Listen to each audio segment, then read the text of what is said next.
And we are live. So hey again, super excited to hear what you guys have come up with for the second session for our design project. You have been involved in or integrated into the Slack community already.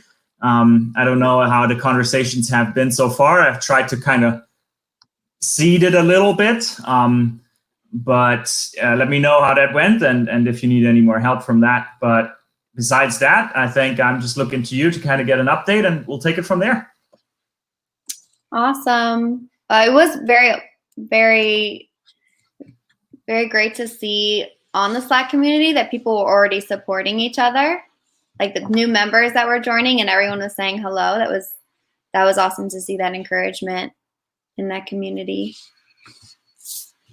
Yeah, definitely. Yeah, so I just started opening up actually the Slack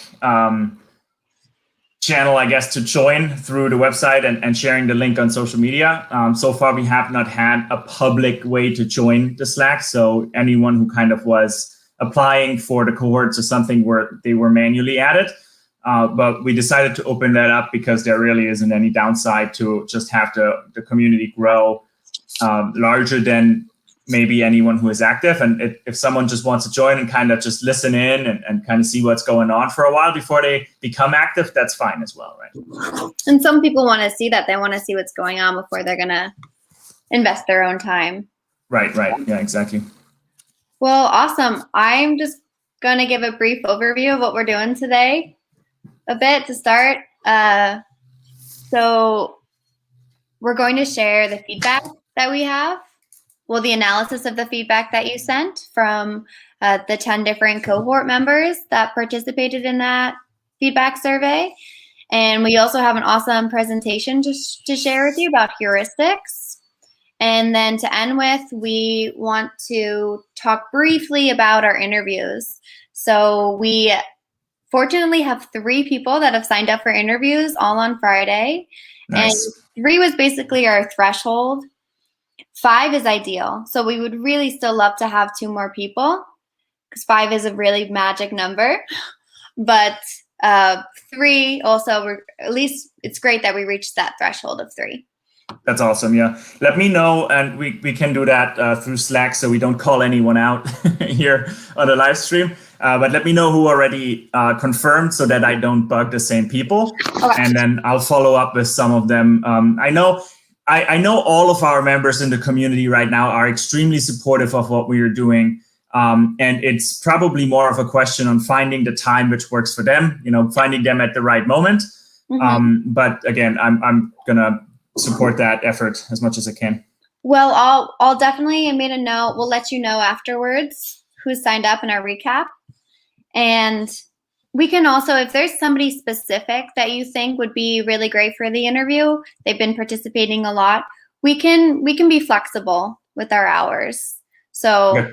I think our date range was our time range was between, it was 10:30 Eastern time to 6 p.m. Eastern time. It was that window, with an exception of right now. Obviously, we couldn't schedule any interviews right now. Right. Yeah, that might help, right? For a lot of or some of the members have their day jobs or focus on their startups during the day, so that might help. And then, of course, also we have already quite a few members from Europe. So okay. Well, I'm over here on Pacific time, so I can be later as well because 6 p.m. is only 3 p.m. my time. Right. Perfect. So I can work later. Okay, awesome. Marouane, do you have anything? Otherwise, we can start diving into our research synthesis. Yeah, the floor is yours. Okay, awesome. So let's get in. So I'm going to share my screen again, and also I'm going to share this document with you, Sven, as well. So let's see here.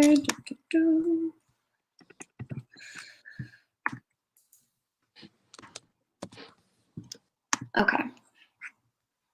So Sven, I've just shared with you the document of us going through the feedback, but I'm going to share my screen now as well.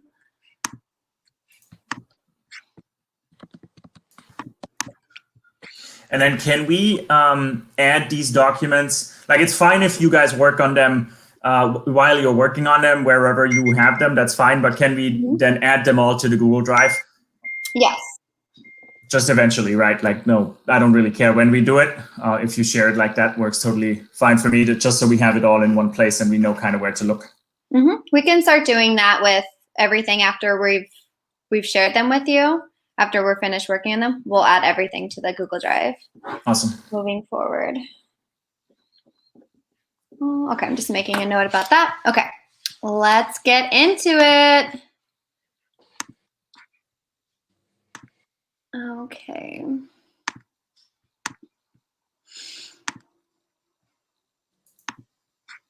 Okay, do you see my screen? Yep. Okay.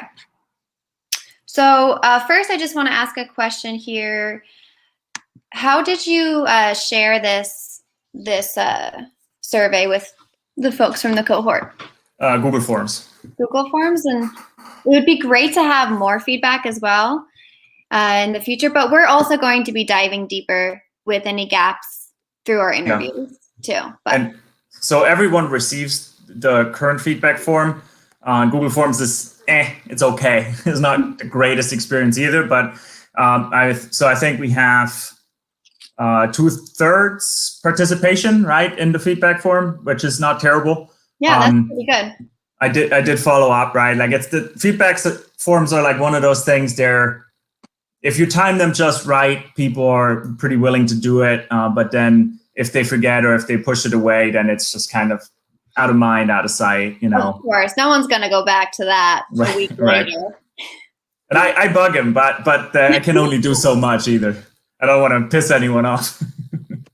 Okay, well, no. And I think people that are joining coStarting already have that value in themselves to participate and add to the community. But yeah.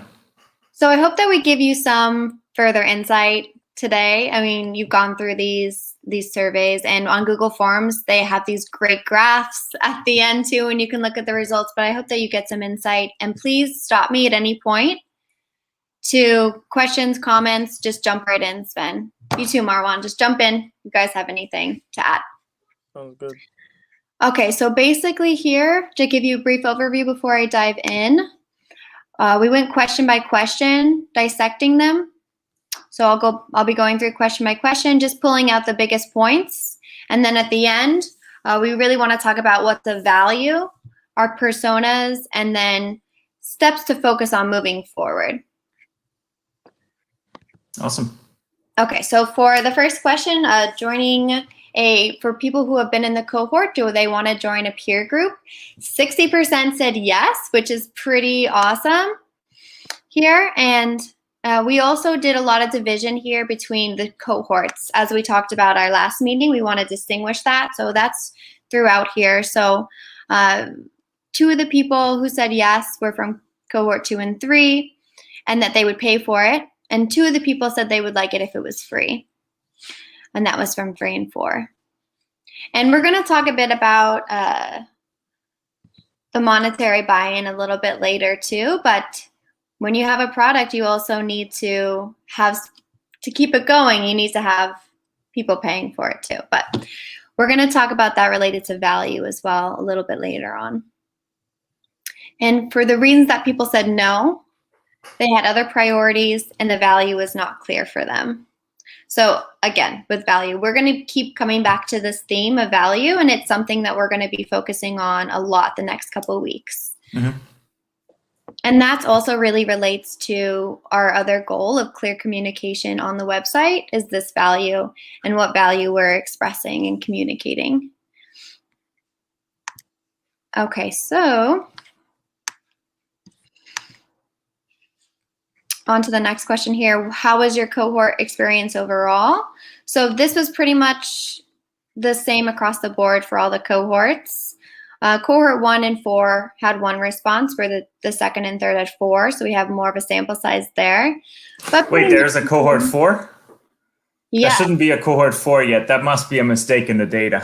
I was wondering why. I was also thinking that, like, when did the 4th cohort start? Okay, well.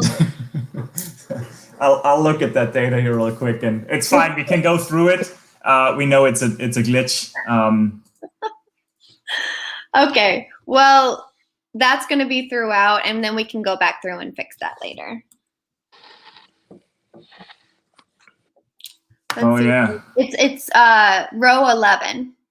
Oh, okay. Oof. All right. I'm sorry. I know what happened. I think all of these last 4 answers are cohort 1. Oh, okay. So I probably wrote cohort 1 and then populated it down and didn't notice that I didn't press control. So, to populate without incrementing. Okay, well, if you want to double check that and fix that, let us know. I'm sure that's what it is, actually, because I added the last 4 rows is the last thing I added, because that used to be a separate Excel sheet. So specifically, participants 7 through 10 are cohort 1? Correct. Okay, let me just change that. Well, actually, we made our own so that we could edit it, so I'm changing the one that we have. Okay. So yeah, so this impacts the numbers a little bit now on the presentation, but since we're live right now, just going through it, it's fine. We'll go through it.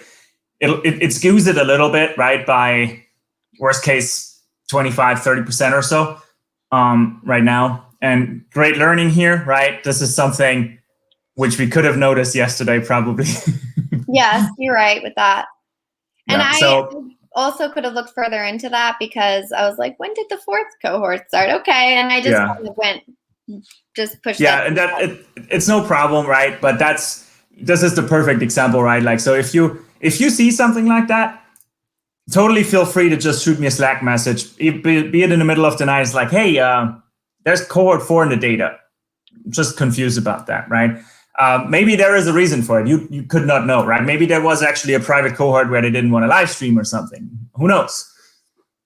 Although a cohort with 1 person is also kind of odd. That would completely defeat the purpose of this whole coStarting community. Correct. Yeah. So, all right. But we understand what's going on. Fortunately, as we'll go through, we did that division really because we talked about that last week. But fortunately, the insights that we're getting from this does not really have to do with the cohort. Correct. Yeah, it's like we're kind of averaging this anyway, right? Yeah. A lot of the insights, it's about what the value is, and that's pretty much across the board for all the cohorts. So, okay, well, lots of learning. Failures and mistakes, that's the way to go. So, okay. So, this is really great right here, really siphoning out what's helpful and not helpful. So what's bold here is going to be more common among the participants here. So the feedback from participants was extremely helpful for people. This also has to do with the community, with the support.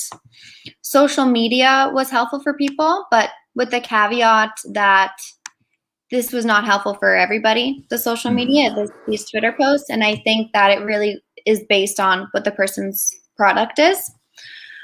The weekly check-ins for accountability, huge. This is a really big value that coStarting is adding, is keeping people accountable. The weekly review blog posts, the process of self-reflection, as we were just talking about a minute ago, learning from mistakes. So this process of self-reflection is very helpful for the folks in coStarting. Again, the Twitter post, that's a little bit of a redundant there with the social media. Double-edged sword, as you can see, was not helpful too. Yeah, I remember that, like reading through the feedbacks. And even you can even see if you watch the posts. For some people, it's extremely helpful. Actually, we even have some people who hated it in the beginning and then kind of came around and said, you know what, towards the end, I embraced it and I really started to like it. And it's one of those things where if you look at it as a chore, it will never feel like it's helpful, right? And it might not, in fact, be helpful for your audience. And of course, that's one of the learnings we took away from the last 3 cohorts already. to not make Twitter required, but any building in public, right? So wherever that is, as long as you do it on a regular basis, that's okay now. But yeah, like you are forced to do something. It's not necessarily anymore Twitter. Okay, so let me just kind of reiterate what you said, make sure we're on the same page. Twitter was required, but after your feedback now, you're just changing it to just something building in public. Correct. Now, what are these other platforms that people are using to build in public? YouTube? So far, yeah, YouTube, Instagram, really any social media platform, right? LinkedIn. There, depending on how you are as a person and what you're kind of building and what your style is. Like if you're more of an indie hacker, it really goes into indiehackers.com, Product Hunt, MakerPad, right? Like more of these kind of niche developer, a little bit more developer focused, more kind of thing. Although that is broadening because of the entire no code movement. But yeah, any social media, blogging, of course, individual blogs, Medium, Substack, anything like that. And what's the time commitment with that? Is it one post per week? Yeah, that's a good question. I'm waiting for that for cohort 4, to be honest, to gauge their feedback, because so far there was both. There was one weekly and one daily requirement, right? So Twitter was daily, blogging was weekly. If I think my intention, and this is how we are setting up the Italian peer group right now, is that you should be doing something. If you don't want to do anything, you kind of need to justify why not. Just don't say because you don't like it. That's not a reason. No. And you should have something which is challenging yet not too much, right? So if someone says, okay, I want to release a YouTube video every day, I would probably say, well, are you sure? Can you handle that time commitment? If you need to edit a video every day, that's a lot, right? Like make sure this is not taking away from actually building product or your company.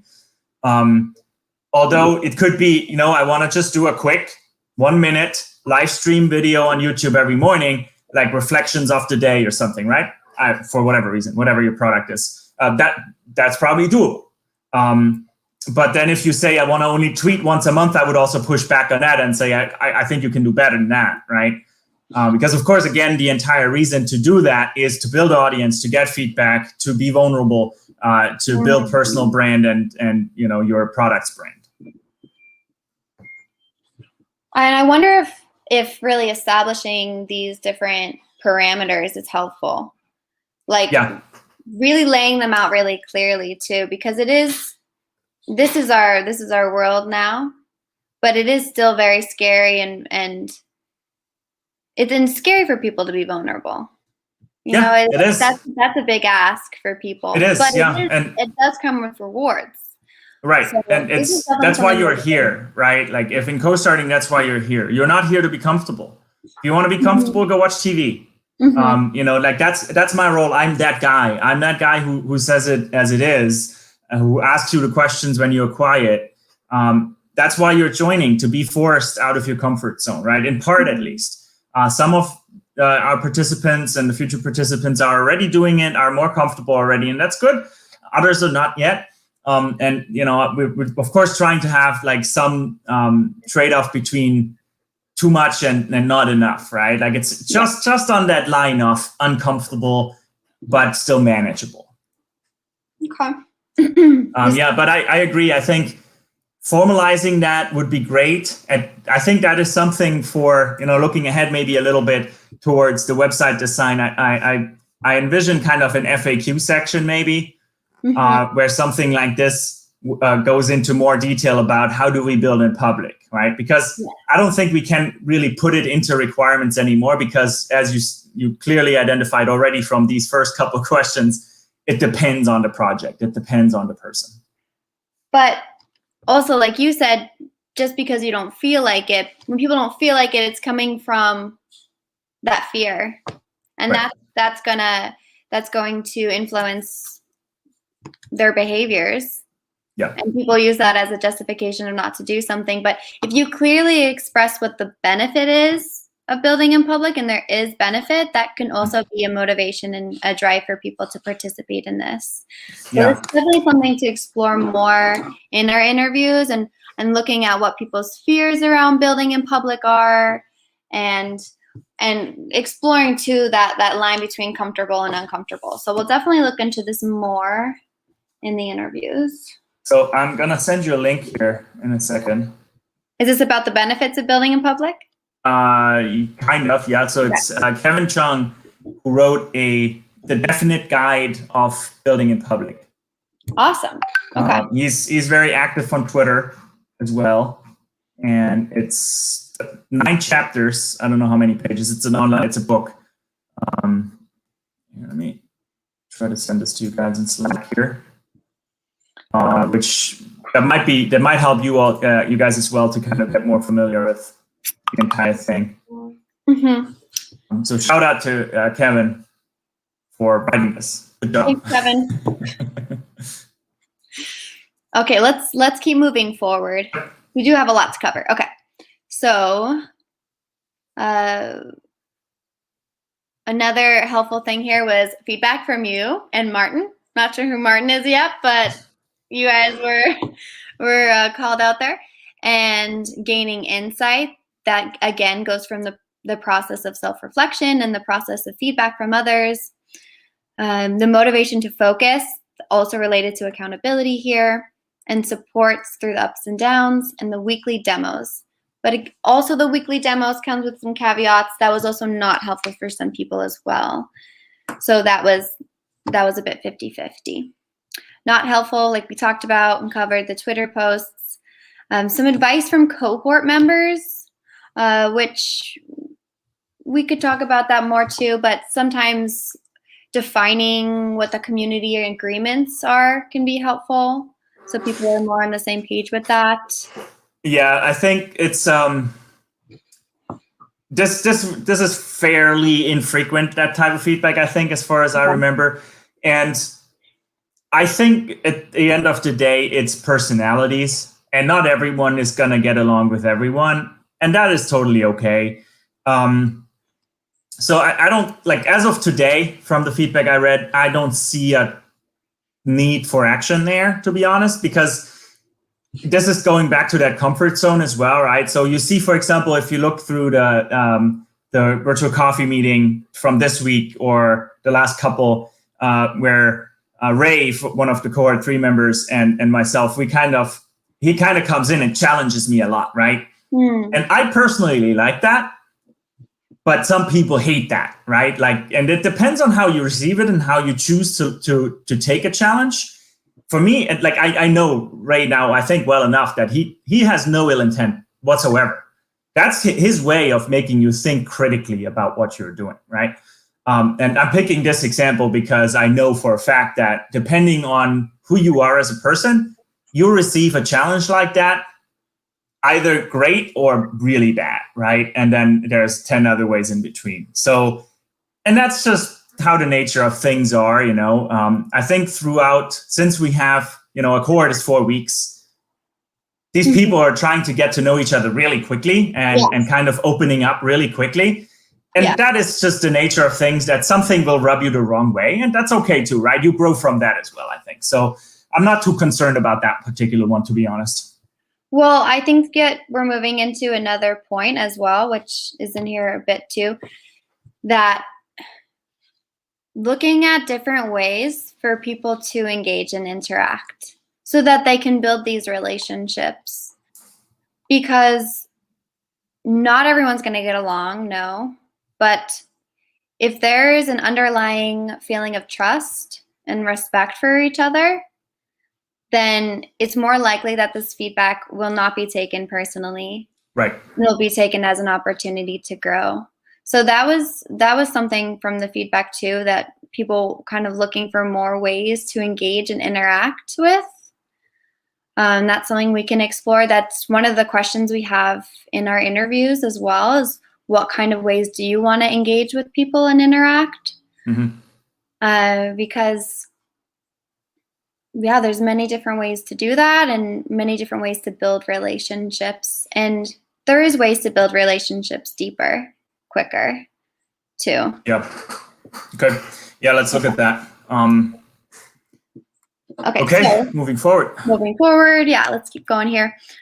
So, and we don't really have to go over all of them, right? Like, since this is live streamed, people who are watching can pause it, kind of, I think.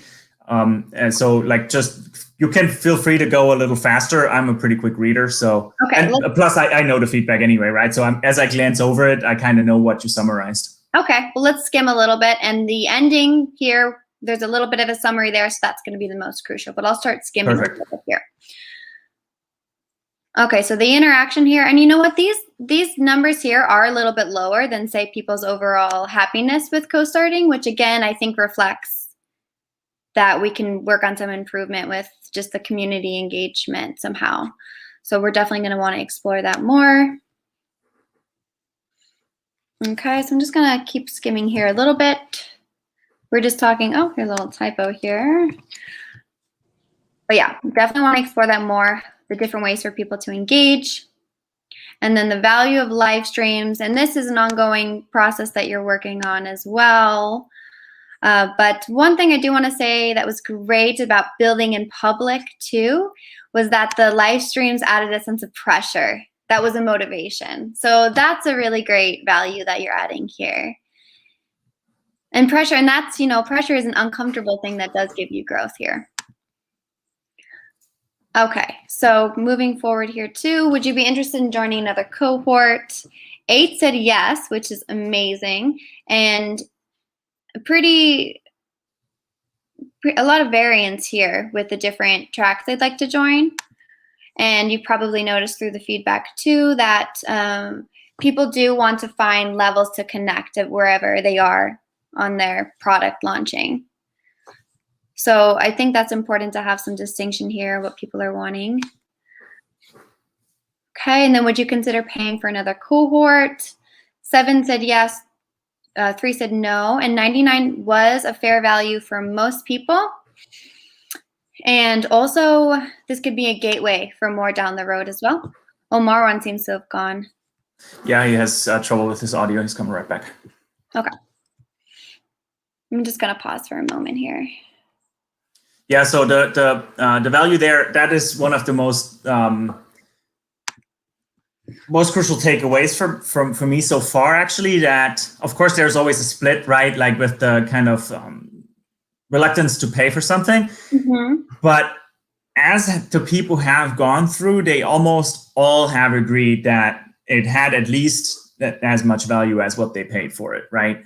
And even agree that they would do that again in either for the same thing or for a similar type of track. So I think that is very, very interesting. And, obviously I would hope that it's at least worth $100, right? Which is, $25 a session. Mm-hmm. And, like kind of my direct German kind of mentality is like, well, if you don't get that kind of value, like I shouldn't be doing this in the first place. Right, it should create like tenfold that value, right? Hopefully for you. And these people are creating their own products and services that they want people to pay for. So They know what they're getting into with that. I am a little confused though. So going through your slides, people, they get the money back, the $100 back. Oh, welcome back, Marouane, by the way. Thank you. I fixed it. We're talking about the fees here that people are paying to join the cohort. So we started with the first cohort was a money pool, actually, where everyone put $100 into the pool, and then whoever made it, meaning reached their own success criteria, right, which is of course what you define yourself, and made all of the cohort requirements, which they have slightly changed, as we already discussed as well, over time. Then they would have gotten their cut or a cut from the pool back. If you didn't make it, your money was, would be distributed among the rest. So that was interesting. We got a lot of feedback from that already. We talked a lot about that in cohort 1 because that created a false sense of, well, it almost feels like they all knew each other well enough that they knew it wasn't true, but it almost felt like people might be rooting against you actually making it, right? So that is what we didn't want. So I changed it to... No, that's not going to build trust. Right, exactly. So I changed it to a deposit instead of a pool. That was cohort 2? That was cohort 2. Cohort 2 and 3, I'm not sure anymore, but that certainly was cohort 2. And yet it still had that underlying feeling, now not from your peers at least, but it had still the same kind of mentality towards, well, there is an incentive for coStarting for me not to make it. And that certainly isn't true, right? My goal and coStarting's main purpose is for you to become the best self or the best project it could possibly be. And really it's more of a perception than a truth. So we said, okay, let's just actually change that and just say it is $99, and that's what it is. It's shifting the problem space for me and for coStarting. It makes it harder to onboard people, right? Because now we have to kind of get them over the threshold of paying $100 versus before they were like, oh, it's just a deposit. I can get it back. Great, right? I think in cohort 3, we actually did something similar that they could get it back if they didn't think that it had that value or something along those lines. I need to go back to the conversation. That's where it gets tricky because we experiment so much. I even tend to lose track. But yeah, at the end of the day, right, like it's just, let's keep it simple. It's $100, which is still nowhere near covering the cost of it anyways. So have you broken down what the cost is per person? No, I have not dared, to be honest. Well, it depends, right? It depends on how much I value my time and the time of the people such as yourself. And everything going on in the background. So of course, you can see we tried to keep the cost fairly low with using as much of the open source tools as possible. But it's starting to creep up, slowly. But just think about the time commitment alone. It's 4 hours of check-in, which usually is about 1 to 2 hours per week of preparation per check-in, and then there's all of the preparation and scheduling in the background. So let's say it's probably for probably at least 20 hours, at least, I would say, per cohort of work on my side. Yeah. Yeah. So, and then I'm making $500, right? Let's just put it that way. That's not the motivator. If it was the money primarily on the front end for these cohorts, I should just go and contract for my software engineering work, right? Because I can make that in 3 hours. Yeah. But then again, right? Like that's fine. That's not the debate. The pricing is a completely different discussion anyway.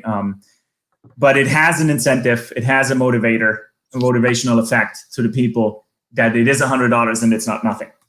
Okay.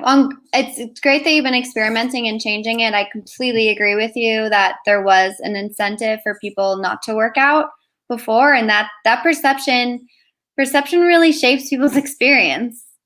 Like it completely shapes people's experience. It's very important. And this is a great value for $100, for $99.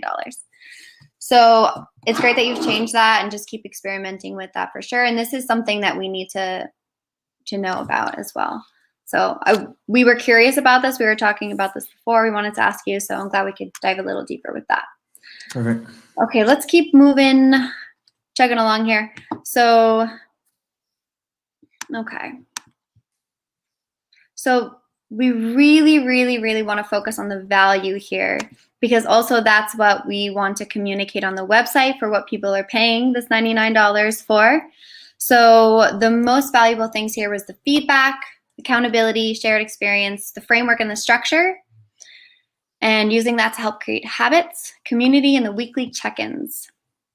Those are not in any particular order, right? Order of importance. Or frequency of mention, or all of these were mentioned basically at least a couple times. Yeah, we can and that's something that we can look at in the interviews too, the level of importance for all of these too. That's a really great point. again, our data set is still fairly small, so it's not exactly representative anyway. But like from gut feeling, from remembering the forums, that seems about right. That this is probably the biggest value proposition as reported, like those 6 things here. If I were to pick the top 2 that I gathered, it would probably be feedback and accountability too. Yeah. Okay, so as we spoke about too, Twitter posts, that was a mixed bag on the value with that. And sometimes the presentations were not valuable for everybody. Yeah. So both of those, right? We already iterated on, we already changed. We discussed the Twitter post of building in public. And then in cohort 3, as you might have seen on the streams, the presentations were merely a guiding document for the participants. And as I realized, like people complained about the presentations a lot. Then I said, okay, we'll do Loom check-ins, videos, quick videos, demos every week. And we watched them together to kind of gauge the impression. And I gave them still the slides to help them guide through that process. And almost everyone used it almost every single week. So even though that it might not be perfect, it still is helping them to structure their thoughts, right? Like, so a framework certainly is very well adopted. So we can improve on those slides or have a better experience maybe with, that platform, kind of like a more seamless way of filling that out. But no one was using anything else. No one came up with anything on their own. So that tells me that, okay, there might be glitches and it might not be perfect, but yet you ended up using it, right? Because it's better than spending your own time on creating something, or it's the best you had, right? And we need to take a closer look at these slides as well, because definitely need to understand and get clear communication on what the structure is.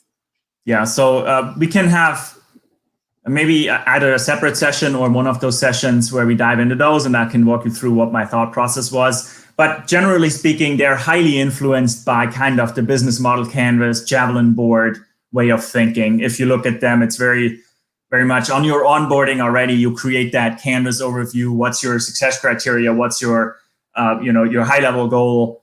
How do you build in public, right? It's kind of like these box breakdowns. So nothing too new, not reinventing the wheel. With what you shared with us,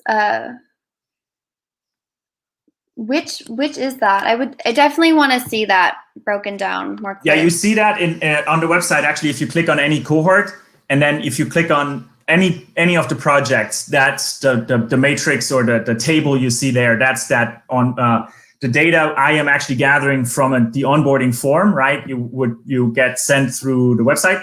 So as you sign up and pay for the cohort, all of that data you enter already in the onboarding form, and that gets translated into that coStarting canvas if you want. Okay, great. I'm going to break that down a little bit more. Yeah. Did you also get a lot of your inspiration from incubators? Because I'm wondering too how that's going to be aligning, because what you have here is very much aligned to an incubator, I think. Yeah, I mean, implicitly for sure. We talked about this on the coffee meeting actually this week as well. I went through, most notably Techstars and about, I think, 4 other programs in the last 2 years. And it certainly has influenced it, right? They're all different. Certainly no one is doing building in public, right? And it doesn't have as much of a focus, or any focus actually, as a matter of fact, on the peer learning, peer accountability. So those are the 2 parts which are the novel parts, I think. But then, of course, like, how do you structure a program? How do you lead these conversations? That certainly is influenced by my experience over the last 2 years in these programs, as well as just, being an entrepreneur and kind of organizing and building community. So you don't know any other similar products that are building in public and have the peer learning and accountability? I would say probably the closest you'll find is On Deck. Okay. They're not really building in public. They're encouraging their members to, be public about it. Like, so some of them who kind of they share the same value, right? So a lot of the people who are already kind of open about what they're doing on Twitter are kind of attracted to On Deck. ODNC is the acronym they use a lot on Twitter. ODNC 1 and 2. I think the second cohort is just starting, I believe. And by the way, much higher price point, much higher. Okay. Well, this is great because your unique value proposition, right? Whatever you're uniquely offering to people, this is another focus we need to have on the website. And if you are one of the unique platforms that's offering this build in public and the peer learning and accountability, this is something we can look into more too about expressing that. Yeah, and I can send you some more of the quote unquote competitors, but which you already started looking into as well. But yes. Okay, great. Let's keep going here. So much to talk about. We could probably talk for a couple hours here. Okay, so this is great. Oh, I do want to say here too that 4 weeks did seem like a sweet spot for people. Won't talk too much more about that. And then some great news here. Would you recommend coStarting to a friend? 10 out of 10 said yes, which is really great because we talked about this a bit last week. We are not really marketers, can't really help you with that. Implicitly, yes, with what we're helping with our design deliverables, but the best marketing is word of mouth, at least starting out with. So you're on a great track with that, with 10 out of 10 people saying that they would recommend. So that is super great from here. Okay, so let's just finish off here with focusing on what's of value. So this is what we're going to be really diving deeper and deeper into. And so gathering from this feedback here, gathering from the feedback was also the feedback from other participants was a huge value. The social media interaction, the process of iteration, the success and failure, having a framework and accountability. So those are really big value points that we've seen in here. Some just quick aspects we're going to add to personas, but we're going to dive deeper with that later. People are looking for accountability. That's definitely people that are coming to you, people who want a shared experience, and people who are needing some structure framework.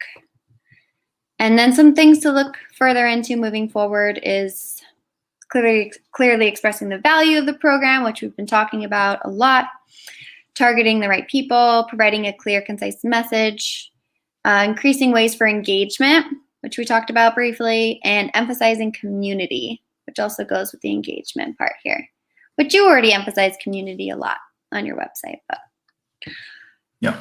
Okay, Marouane, do you have anything to add to the feedback here? No, I think you covered it all. Yeah, do you want to move into do you have any closing thoughts, Sven, before we move forward? No, so far makes sense. Nothing too shocking.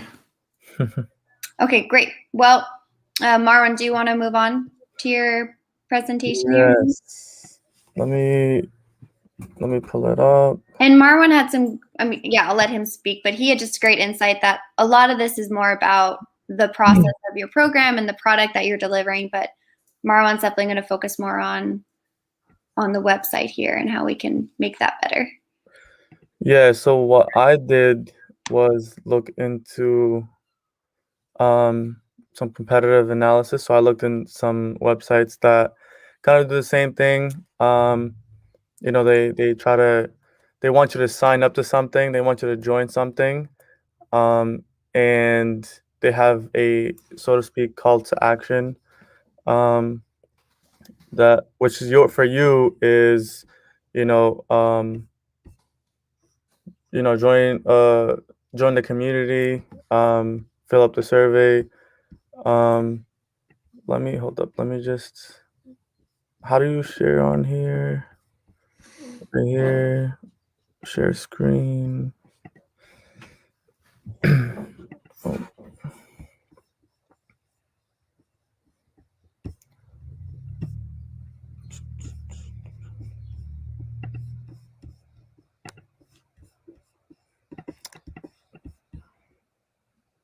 By the way, for these next check-ins, you can already, if you guys know you have to share something, you can just share it. It won't pop up automatically. It goes kind of backstage, and then whenever you're ready, I can bring it forward.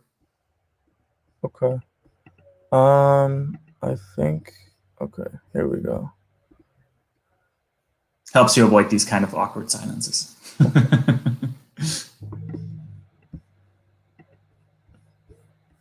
Do you see anything, Sven, or? Not yet. Sorry, this is my first time sharing on here. Let's see.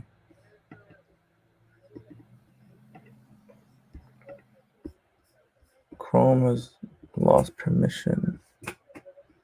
It says Chrome has lost permission to capture your screen. It should ask you on the upper left next to where it says StreamYard. Probably there's, I think, site settings or something where you have to, it should pop it up usually, but if it doesn't have permission. Usually it does. Let me go into security system. Marouane, do you want me to try to pull it up here? Yeah, you want to do that, and then yeah, I'll just tell you when to move to the next screen. Yeah, I guess. Completely. Let's do this. Yeah, but I don't want to lose too much time.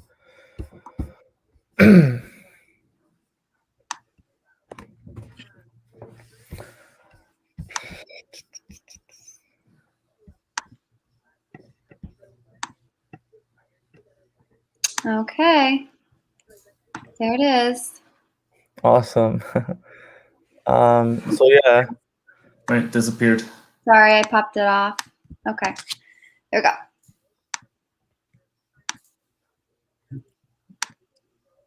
Cool. So yeah, this is heuristic analysis. So I chose three to start with, three websites that I figured are doing the same thing. One of them you might know. Actually, you might know all of them. But just to get things started, the first one is Skillshare. And going through this, I'm gonna basically go over what each site does well and what I guess like negative and positives. So for the first one, as you can see, as soon as you go onto this page of Skillshare, they have they start by asking you to sign up, which of course, if your site is well known and everybody knows what it does, then that's good. But if it's like a new something new, like a startup or something, you usually want to have kind of something informative, something that tells you what the website is, like a description, a slogan, something, before you try to get people to sign up. Now you can't see it here, but there is a video as well. It's where the man is sitting right there. It's actually a video playing in the background. And on that website, it actually wasn't, it didn't tell me much about what the site was doing. It was kind of like, it was pretty random. It was a guy photographing. There was a couple of shots of underwater. It was all confusing. So it really didn't tell me about Skillshare.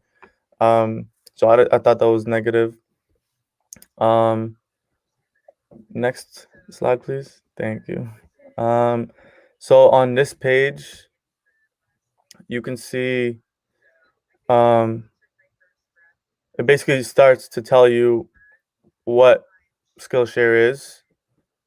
So it's like a discovery page. So it tells you, explore new skills, deepen extensive passion, and then you have like a call to action, browse classes, and then you can go there to learn more. So this tells you more. This is kind of what you want to see before you try to get people to sign up. And then, yeah, next one. So here is another page on Skillshare, and this one gives you more information on the benefits, which is always good because you want to tell people what they're going to benefit from your site. What it means to join, what it means to be part of this community, and then using kind of like as you can see on the image there, that's like on their platform. That's what you would see if you were to watch a video. You can comment, follow teachers, and message each other. That's good to have there to show kind of what you can do on the website. So that's informative. Next slide, please. Thank you. Now this is another site, General Assembly. General Assembly is actually fairly similar to Springboard. It's uh, it's it's basically a program where you can join and you can learn anything from UX UI to cybersecurity to engineering, and right off the bat when I logged into the site, it had this pop up, which has a call to action, and it tells you start with our free workshops, which is good because uh, anytime somebody sees something free, they're like, oh, let me find out more. Like, what is this about?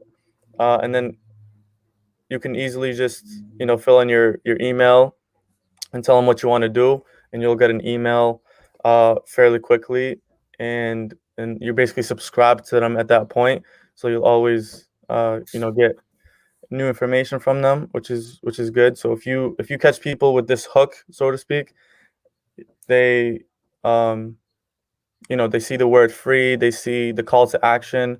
All they got to do is put an email, check what they want to do, and then bam. So yeah, after you go off, sorry, next slide. So after you click the X, or you join the email, you go to this page, and this, most people tend to know what the website General Assembly is. So if they're going there, they probably were taken there by they were told to be there by a friend or something. That's actually how I became to know this site. Somebody told me about it when I was looking at Springboard and stuff. So I came on here. But the first thing you see, or what's the site is really doing great, is they have the colors yellow, which is anything that's telling you it's informational. It's any informational informational knowledge that you that is important. So like on the top, you see a bar, it says your safety is important. That's information about what they're doing during times of COVID. And then all the red buttons are calls to action.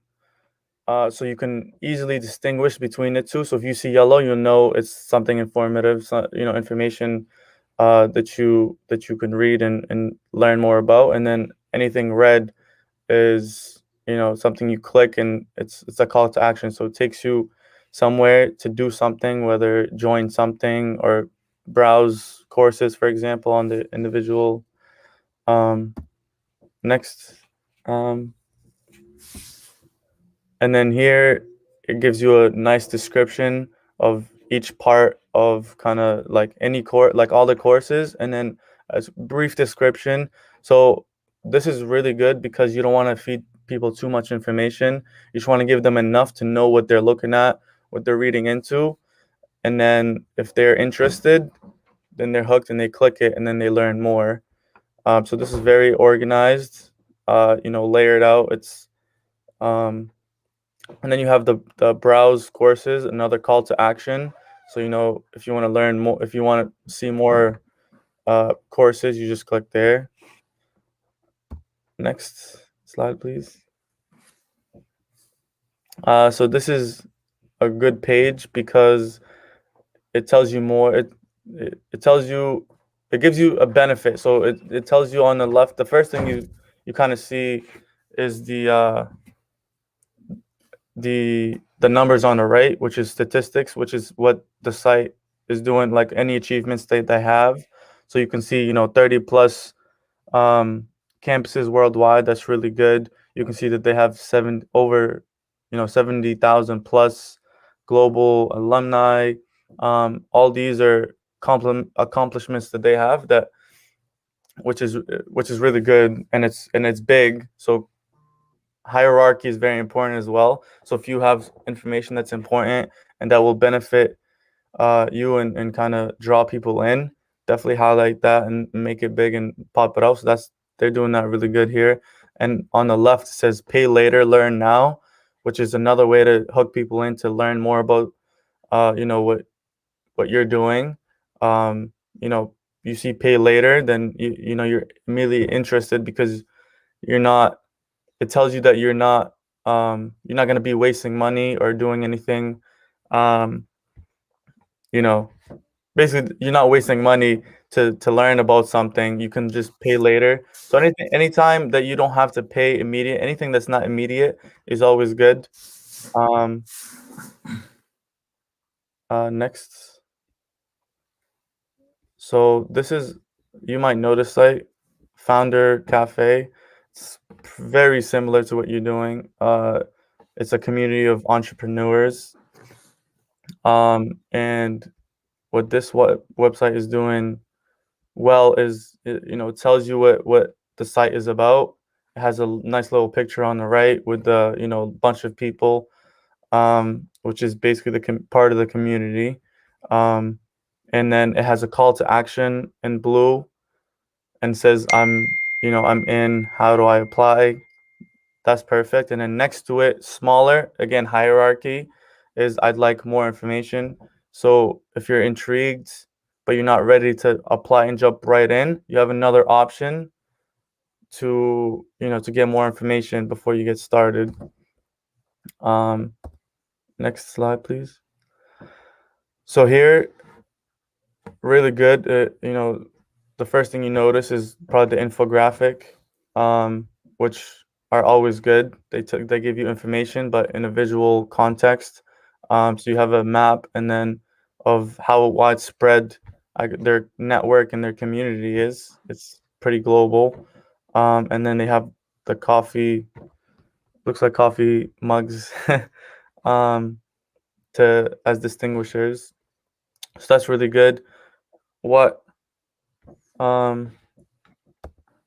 and then next slide, please. So here, this I don't know if you noticed it on the first page, but this was on the bottom right of the screen. If you exit out, it still follows you. So if there's something really important that you want people to see and have access to, it just follows you down the screen. As you scroll down, it's still there. And then if you, like for this one, for example, if you click X, it just minimizes and it stays on the bottom right, so it doesn't bother you or anything, but it's still there. But this is a really quick way to get somebody's information, their name, email, and get them basically subscribed to whatever you're doing. And then so next is the end, which So one quick question. This is interesting. So especially the last one, right? Like there's tons of these invite-only members kind of communities and clubs. Which is interesting about them is like, well, how do I apply? Well, wait a second. I thought it was invite-only.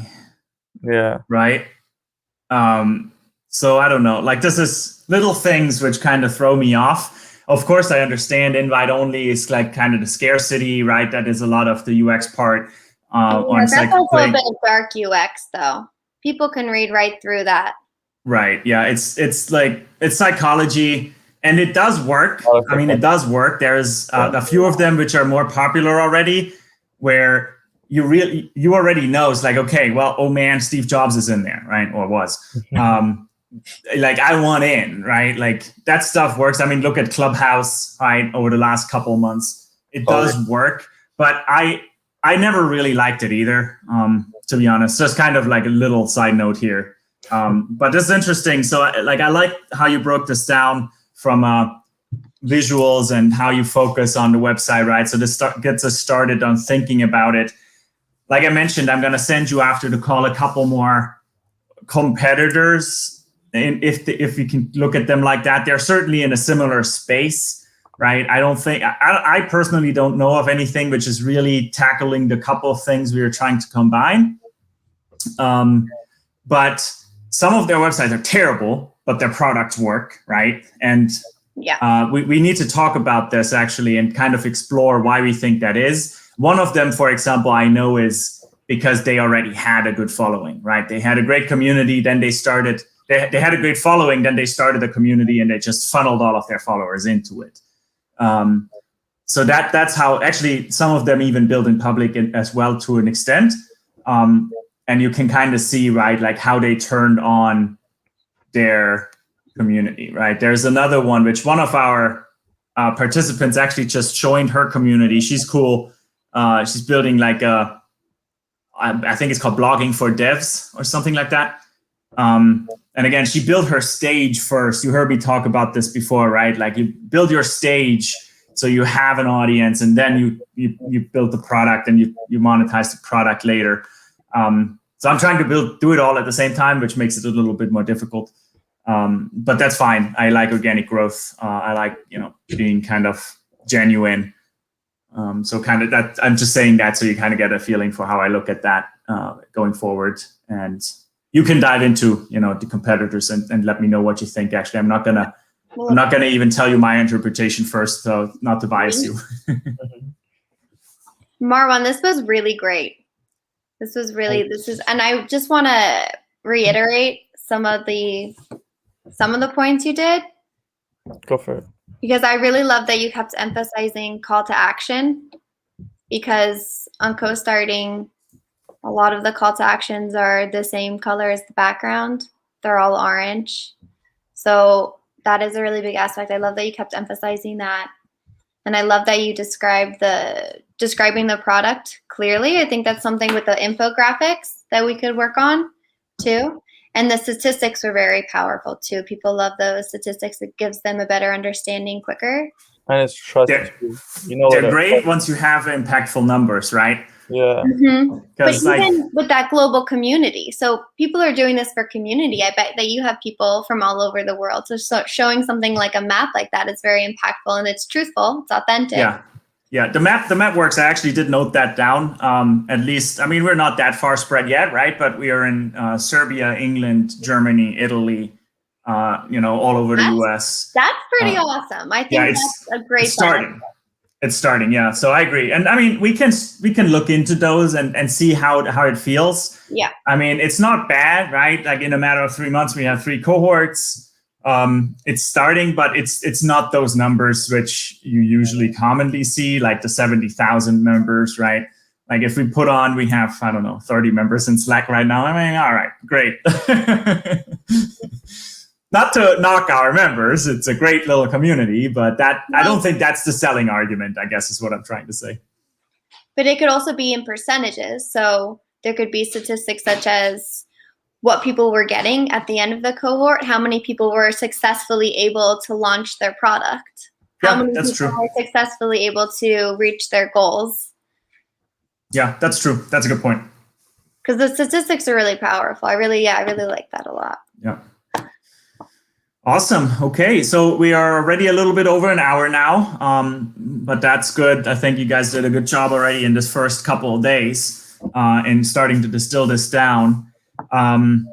Did you guys have anything else? Is there anything else on the agenda? One more thing. I think it's important for you to look at it before we start interviews on Friday. You can go over it real briefly, just looking at our interview goals, a script, and a script including some questions we'll be asking people.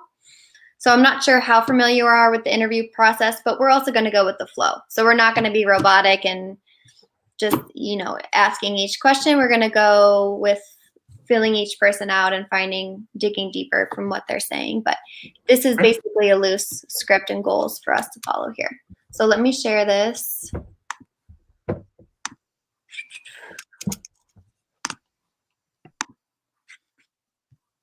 Okay, so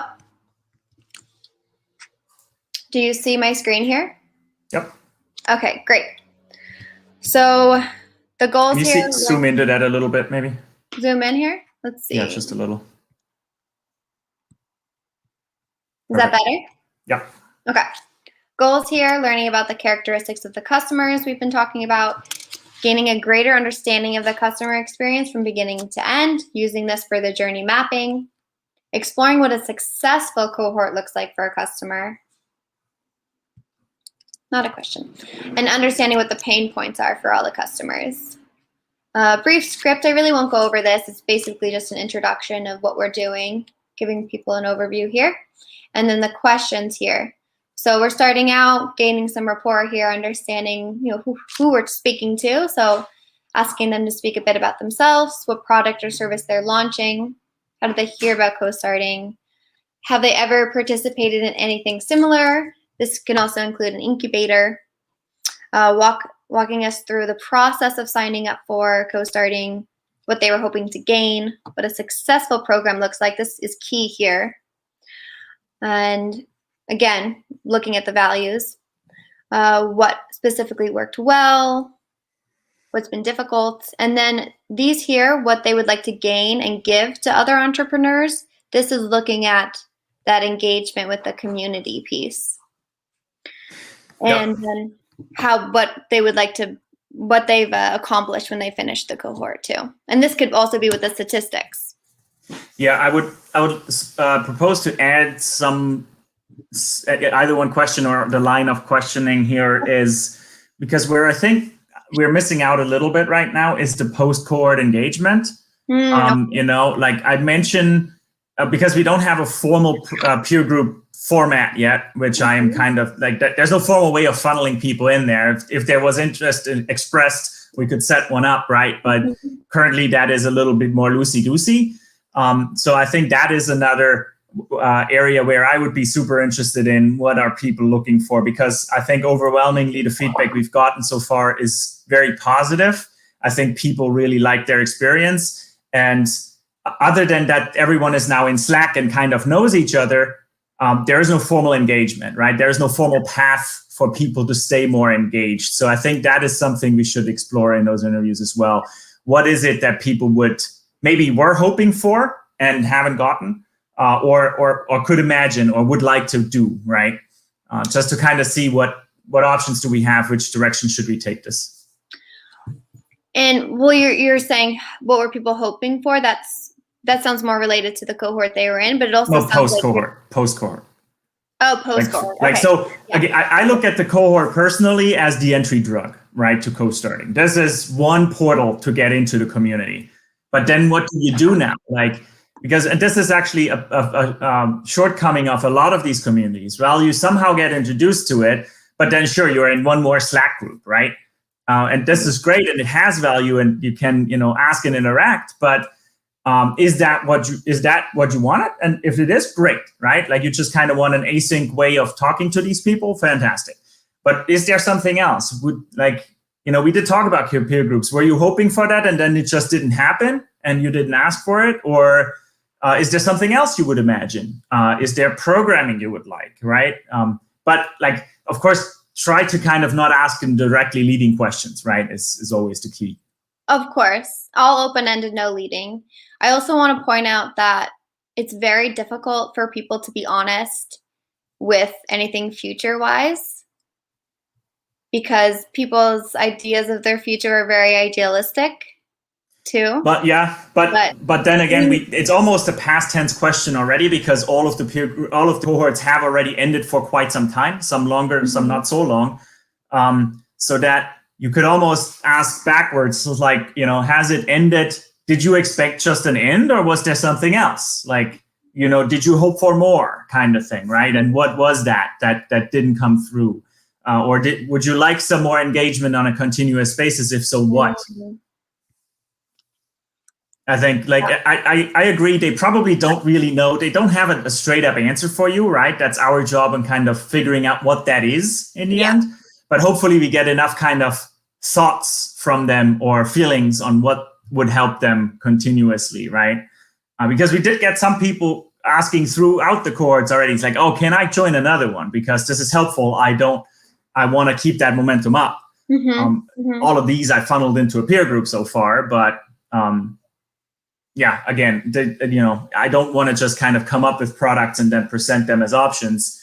But I would like to really hear from our community we have already. Is are there things which you would like to have, which don't exist? Definitely. Yes. And this definitely needs to come from what people are wanting rather than building it and presenting it. Correct. Yeah, no, but that's good. Otherwise, I think if we get the bold black one, I totally agree with. I do like the what would you like to gain and also give. I think I would consider turning those around. You can experiment with that. Because I think community thinking is, give first, right? Like Techstars' mottos. And we do see it, I think, already in our small and cozy community that people are engaging and giving feedback. And that's the only way it works. So those are really going to be interesting to hear the answers to as well. Definitely. Because giving too is very rewarding for people. And it builds up their confidence, and then they can create better products that they're putting out in the world. Yeah. And it could be, giving could also be giving talks, right? Like sharing their experience, because people like to talk. Not everyone, but some of us do. I'm one of them. Might come as a shocker, I know. So that's a little surprised. Yeah, I know. That people grabs people really by surprise usually. Yeah, I did not see that coming. But that would be great too, right? Like, and we have this already a little bit. Martin, for example, expressed that he would be, kind of interested in giving, hosting or participating in a more significant manner in like these deep dives in certain topics. So we do have those on the horizon. I hope he's going to be one of the interviews. Like we said, we're going to synchronize around that. Yep. But yeah, this is exciting. What is the goal? Is that Monday already where we're trying to have those done? Yes. So we have our interview scheduled for Friday. We also have some slots open on Saturday. So it's not likely that we'll be giving the synthesis on Friday. It'll be closer to Saturday, but we will check in with you. Okay, perfect. Yeah, and again, right over the weekend, again, I'm totally fine. The deadline doesn't have to be Friday for me, as long as it's kind of in a day before. Sunday is fine. Okay. Yeah. If you get it done, right? Like this one is a particular one where you have externalities which you need to consider, which is the people you interview. So no worries on that one. Awesome. Great.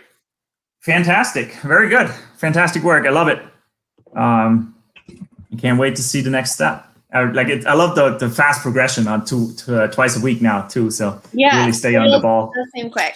Also, the very strange comment, but your hair seems to have grown since last week. It probably does. Yeah, if you have super short hair, you notice it quick.